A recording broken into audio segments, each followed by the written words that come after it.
Hi, this is Dawn Barkley, and I'm here at Beaches, Turks and Caicos as part of ASTA's second annual Caribbean Showcase. And I'm here with Dr. Ernest Hilaire, and he is the Deputy Prime Minister and Minister of Tourism, Investment, Culture, Creative Industry, and Information for the lovely island of St. Lucia. I'm going to discuss what's going on in St. Lucia with him, all tourism post-COVID, and you'll find out all about that and more here at Insider Travel Report. So thank you, Minister, for joining me. I would like to ask you first about what's going on with your tourism numbers post-COVID. If you could talk to me about the rebound. Yeah, I think St. Lucia has rebounded quite nicely. Our numbers are certainly, very, very encouraging. We were at the end of 2022, about 84% of where we were in 2019, which was the best year ever. And for this year to date, we about 89%. We are still severely affected by the decline in regional travel because of connectivity issues regionally. It has affected us. And for St. Lucia, regional travel, regional arrivals was very significant. It was our second largest after the U.S. market, larger than the U.K. and Canada. So it tells you how significant it was. But we're very happy with where we are. Our numbers for the U.S. is 5% up in 2022 and already 2% up on 2020. 5% up on 2019 in 2022 and already 2% up in 2023 on 2022. So the U.S. market is doing very well for us.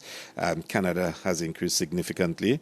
Last year, it took a while for the Canadian market to open up, and it has really taken off, and we expect the fourth quarter to be really strong.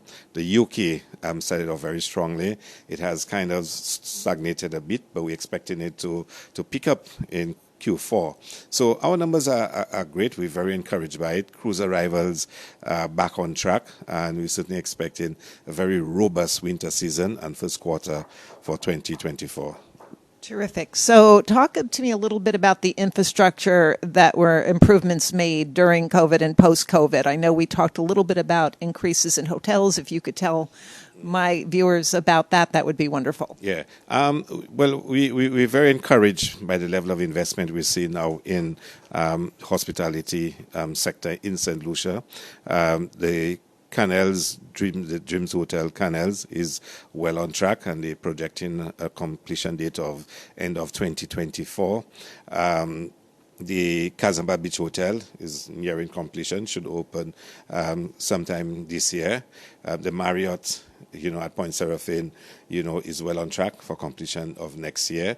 Very soon we'll be starting the Grand Hyatt Hotel. Zoe Trimarigo has reopened. We've opened Soko House in St. Lucia. Salt Sanctum, which is a health and wellness retreat, has opened, and we're certainly looking forward to Secrets opening next year, 350 rooms, and it's going to be a luxury option in St. Lucia. Sandals Halcyon has expanded. Sandals Regency is expanding now. And of course, for us, that's really, really encouraging to see the increase in the number of rooms that we have in St. Lucia now, and we're expecting even more. We have witnessed a growth in interest in St. Lucia in the hospitality sector that, is almost unparalleled. Fantastic. And talk to me a little bit about airlift from the States, what issues you're having and where you're seeing that go. Yeah. Well, last year we had a tremendous increase in airlift. A lot of it had to do with the fact that some other destinations had not fully opened yet. And of course, the Far East, Europe still had issues, so there's some extra capacity available. This year, this summer, we were affected a bit because, there's a lack of equipment and crew faced by some of the airlines. But from all the indications we've gotten, we will see increases for the winter and first quarter of next year. St. Lucia has been showing strong numbers, so there is a huge demand for the island. The cost of airfare is really high right now, of course, corresponding to the huge demand. But we're very encouraged by the increases that we're seeing. And of course, we're looking forward to even more airlift into St. Lucia. Fantastic. Last question. you're here in beautiful Turks and Caicos to meet the ASTA members.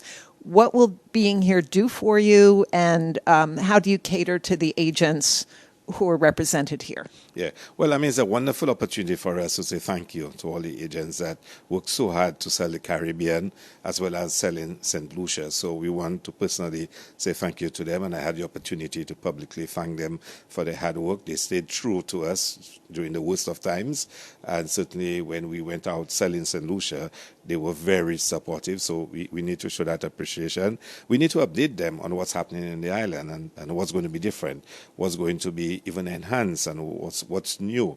And we got the opportunity to do so. Tomorrow, the CEO of the Tourism Authority will get an opportunity to speak with them about some of the more direct retail developments that have taken place in terms of training, in terms of, sales and whatnot. So she will do that directly. But this is really important for us. It's an opportunity for us to sit with those agents in the same room and to feel their passion, their energy, for them to feel our passion, our energy, and for us to work together. We want them to sell in the Caribbean first and foremost. That has to be their primary region or sale. And of course, like I said to them, when they're choosing which island in the Caribbean, choose St. Lucia. But it was really a fantastic opportunity, and it's an event that I'm totally supportive of, and I will always be there to be part of it and to express thanks and appreciation to them. Thank you so much for joining me. I appreciate it. I hope everybody starts selling St. Lucia who attended. And thanks to all of you. This is Dawn Barkley at Insider Travel Report.